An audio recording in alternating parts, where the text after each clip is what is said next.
teach y'all some strategies to clip anybody who's toxic, narcissists especially. And listen carefully. The body keeps score. I'm going to talk about it. Ooh, let me come in closer. Let me come on and chill. May I invite myself? Thank you, first and foremost, for all of your remarks. But today's going to be a golden nugget unlike no other. Years and years of experience, strategies applied, refining it, and I found this strategy to work more better bestest than any other. Now, I'm not going to say do it like I do. What I'm saying is customize it to fit your personality. But it works for me, and I'll tell you why. I have nothing to lose. I'm retired. And there's nothing more dangerous than the lone wolf. I'm gonna share some secretos. Yeah, and how la basura, the trash, sees itself out. Ooh, and it's the microaggressions that I need you to pay attention to, because the body don't lie. It keeps score. It keeps a record and accounting. Yeah, it's the report card. Before we do that, though, let's do a breathing exercise so that you have control and not be reactive. You have been groomed to be very reactive. It's reactive abuse, some coaches call it, and therapists and clinicians that have been trained in psychology, psychological warfare. But many missed the boat because of not having the lived experience. Ooh, I pray that I'm able to share this in a way that you can remember it and understand it, and that it ease any anxiety or fears you may have. Because one of the number one things narcissists weaponize against you is your spiritual walk, your religious, your faith, your moral compass. And they want to throw that book at you. Well, I'm going to use the same book in context. So pull your Bibles out today. Be ready. I'm not pulling fast ones. We're going to read what Paul had to say to the Corinthians, and in Greece, what he had to say about how you handle narcissists. And then we're also going to read a passage from the red words. You know what the red words are, aren't you? Book of Matthew. This is a directive from our fearless leader, our greatest teacher, the Son of the Most High. Can't be argued. How you're to handle the ungodly so that you have peace of mind. And then before that, of course, I'm going to share my strategies, what I do to diffuse it all together. Subscriptions. Let's tickle that algorithm. And for those of you that wish to share or clip, don't worry ever about me copywriting you or the content. The more the merrier. All I ask is you give credit where credit's due. Refer it back to the original video so that those who are of like kind, evenly yoked, can get the full measure of the message in context. Let's do this breathing exercise, though, because the last thing I want to do is trigger you. What I want to do is bring your mind at ease, retain your moral compass, and hold the line with confidence. And also understand, you don't have to forgive the abuser for your healing. You don't have the authority to forgive those that continue to abuse. All that does is open Pandora's box for the abuser. You're not here to set them free and then give them a welcome mat. No, sir. See, forgiveness is for those that earn it. And they earn it by the fruits they bear. That's not for low-hanging fruit. Yeah, Let's take these 5 seconds. Let's breathe so that you understand how long is 5 seconds and how important it is. Look, it's so important that even in the military, we're taught self-control. We don't operate in the field of battle with emotions and feelings. All that's left behind. Strategy, logic is all that's going to bring you back home alive. 5 seconds to compose yourself and make the call. You see, the rules of engagement are: I haven't authorized you to die. That's an order.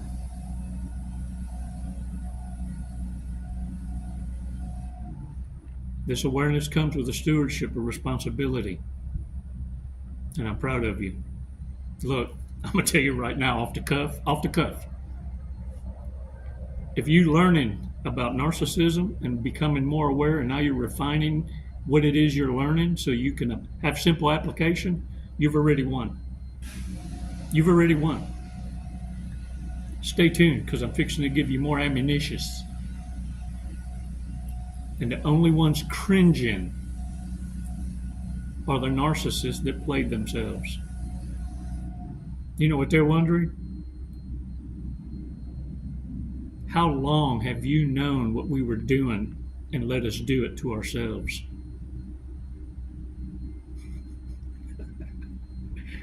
Ooh, they had no idea. They were laying the fundamental foundation to this awareness.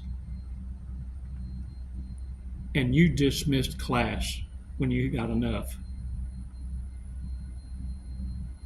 5 seconds, come on. Bring it on.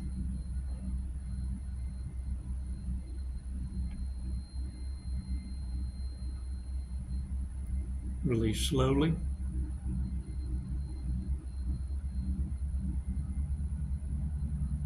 All right, shake it off, y'all. Look at here. When I tell you the body keeps score, I think there's a book. I think there is. I think there's a book that I may have read. Something about the body does definitely keep the score. Y'all might want to look that up. I've read so many books, y'all. And look, this is what I mean. For a narcissist, it's going to show progressive in hyperspeed, a progression of the body failing them. Aging quicker. Look, there's 20-year-olds right now running around look like they're in their 30s, 40s. And there's 30 and 40-year-olds that look like they're in their 60s. It's something about not taking care of that temple and stresses and anxiety. Anxiety is just fear built up. Because narcissists eventually aren't able to vent because they have no harem no more. The harem closet's empty. Everyone in the friend zone done left, skedaddled.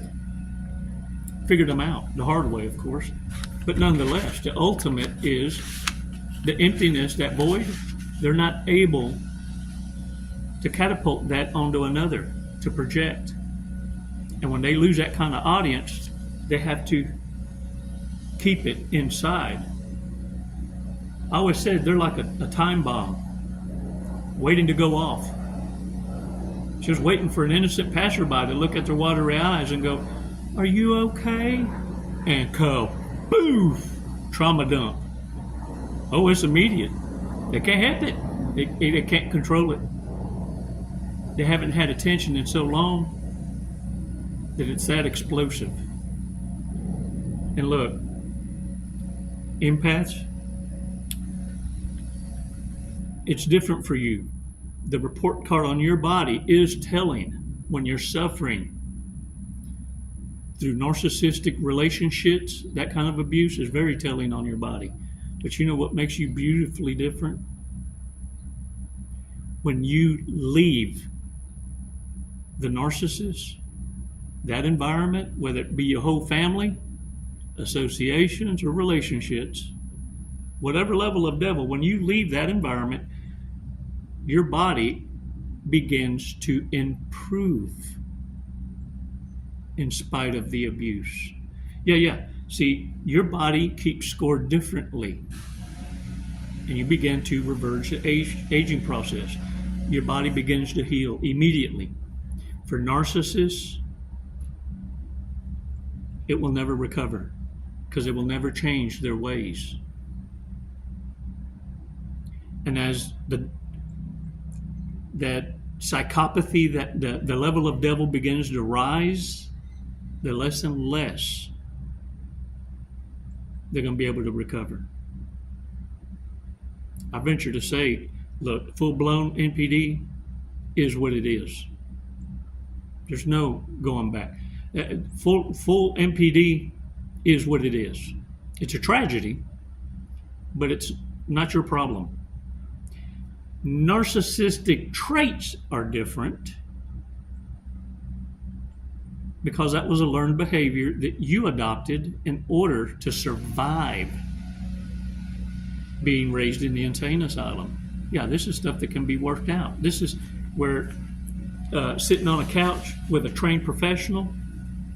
Yeah, don't come to me for that. Chico got no certification. I got a life journey of experience that I share with you. But I'll be the first to tell you, look, if you need professional couch time, and I have recommendations that seek it out. You need more personal assistance. Yeah, my direct approach, look, I don't have to bite my tongue. I don't have credentials to lose, licenses that can be threatened. Oh, I'll take this from you. You got nothing to take from this boy. But what I do have is a life experience that can't be argued with. Narcissists are eagerly waiting to poke holes even in your life's journey. You understand? And this is how I handle them. Like, pay attention. This is Chico's strategy. Like I said, if it don't apply, let it fly. But customize it to fit if this is something that you are already engaging in, and this is another added tool to your tool belt. This is what I do. I first let people know, and that don't matter to me if they're toxic or not. This is at hello. I let folks know that I pay attention to people that the first line in any conversation is for them to personalize it, to make it about themselves. And that I appreciate engaging with adults that can have intellectual, interesting conversations that I can learn from without personalizing it. And now look at them dead in the eye. And look at them and go, you know, I've rarely been a bad judge of character, but I kind of see some potential in you. I hope you don't do me wrong or fail me. But nonetheless, after I say that, then I let them know that I also pay attention to anyone whom I share my personal life with, because they think they're special when I'm doing this part. They don't realize that I've shared my entire life's journey and chronicled it on YouTube for the world to see, because I'm very transparent. They think they're special. So what I let them know is, look, I also share things of my life and wait for people to weaponize it against me later. Now, what you think I've done at this point? Regardless of who it is that's in front of me, whether I haven't made any conclusions, but what I have done is diffused anyone who might be toxic and to clearly understanding that they're talking to someone who's paying attention, has experienced toxicity, and is dialed in. Now what I also do is let it be known months later, right? Because now if you're engaging, whether it be a customer, associate, because understand, you have to let them know also that you don't trust no one. I let people know all the time, look, I don't trust anyone. Oh, it must be horrible. Who hurt you? It's not about hurt, it's earned. No one can demand trust from me unless they put in the time to earn it. That's how it works in my life. I trust myself. You want to know why I don't collaborate with anyone? Because I trust myself, and I have no trust in the other people not hiding something in their past and not being truthful and transparent. Because people like that are very destructive, and they don't mind riding your coattails for likes and follows and subscriptions, and will take you down with them. But when you splanacious it like that, now if someone's toxic in front of you, they clearly see that you're a person of boundaries and you speak truth unapologetically. Ooh, Spanish word basura, trash. La basura will see itself out. Vámonos. Move on. Two things are going to happen. They'll continue to have conversations or associations or be a client or whatever to prove themselves worthy. Later on, what you let them know is, yeah. Check this out, man. I get a kick out of people that start to mimic me. And then later try and gaslight me into thinking that all that means is that they appreciate you. They aspire to want to be like you. And that's when you ring that bell and you go, no, it's a disorder. It's definitely a disorder because they have no idea who the hell they are. Oh, you can believe what you want to believe, but I know what I know through life experience.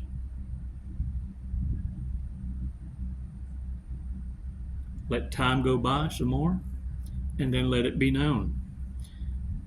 You know, I'm about reciprocal relationships, not relationships that are one-sided. And this is what I mean. I kind of look both ways to make it sound like it's personal and say things like, check this out. What I look for is when I give you life advice or business advice, and you know full well what I do for a living and don't give advice in like kind or support, not by words, by actions, then it definitely is etched in stone that this is strictly a transactional association. But see, I let other people's actions determine where this is going. Quietly, I observe it. I don't tell people. And they think I'm letting them on in the secret. But by the time I let them know this part, there's no way for them to backtrack and change the history and the actions that they've already lacked in performing to try and impress me. And then I remind them, ooh, I'm so glad I'm talking to someone who doesn't personalize everything.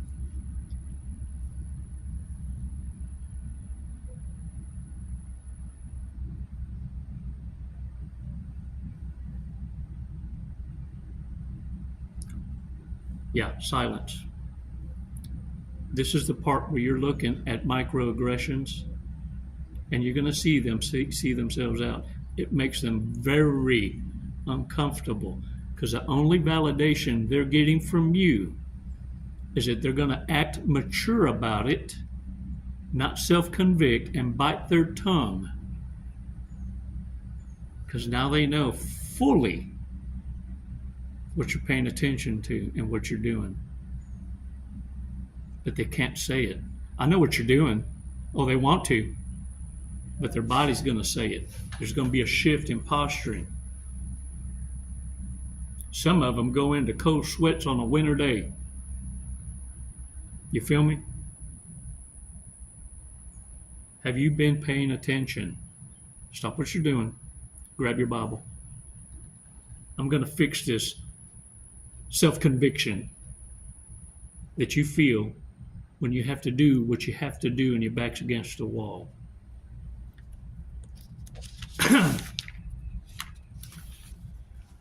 1 Corinthians chapter 5. 1 Corinthians was written by the Apostle Paul. And it was written to the Corinth, Greece congregations to set some matters straight. Go to verse 9 through 13. Verse 9. I wrote to you in my letter not to associate with sexually immoral people. Not at all, meaning the people of this world who are immoral, or the greedy, the swindlers, the idolaters. In that case, you would have to leave this world. But now I'm writing to you that you must not associate with anyone who claims to be a brother or a sister, but is sexually immoral or greedy, or an idolater, a slanderer, a drunkard, a swindler. Not even eat with such people. Did I stutter? Do you think the Apostle Paul stuttered? Could it mean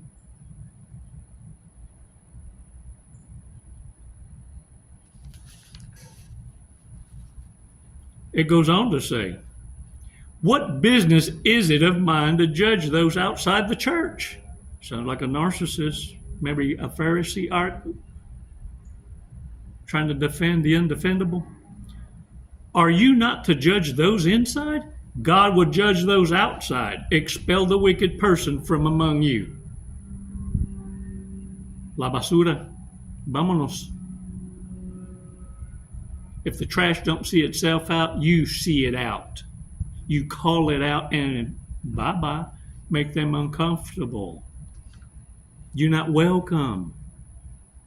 Don't break bread with them. Matthew chapter 7.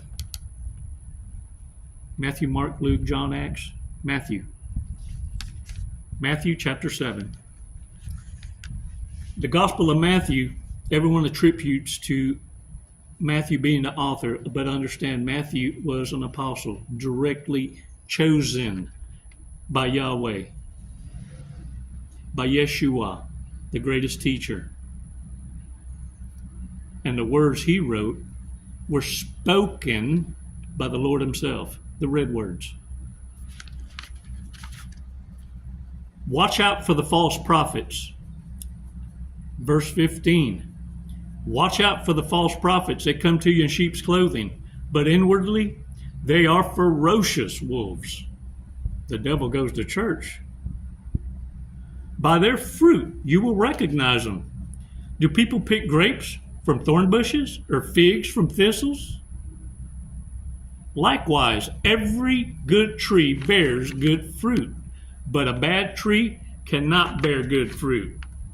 Every tree that does not bear good fruit is cut down and thrown into the fire. Thus, by their fruit, you will recognize them. Ooh, I love our great teacher's parables. Because it says it more, better, bestest,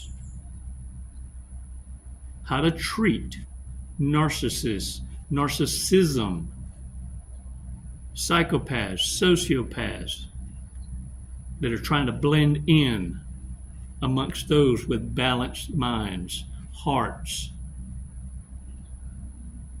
Live, eat, breathe, destructious. Want to wreak chaos into your life. Yeah. Don't fall for the charisma, the pitter-patter, and act like you're going to defend the insufferable. They don't need defending. And guess what? By remaining silent, is to side against God. Ooh, look at here. I appreciate y'all not interrupting my conversations and being adults about it.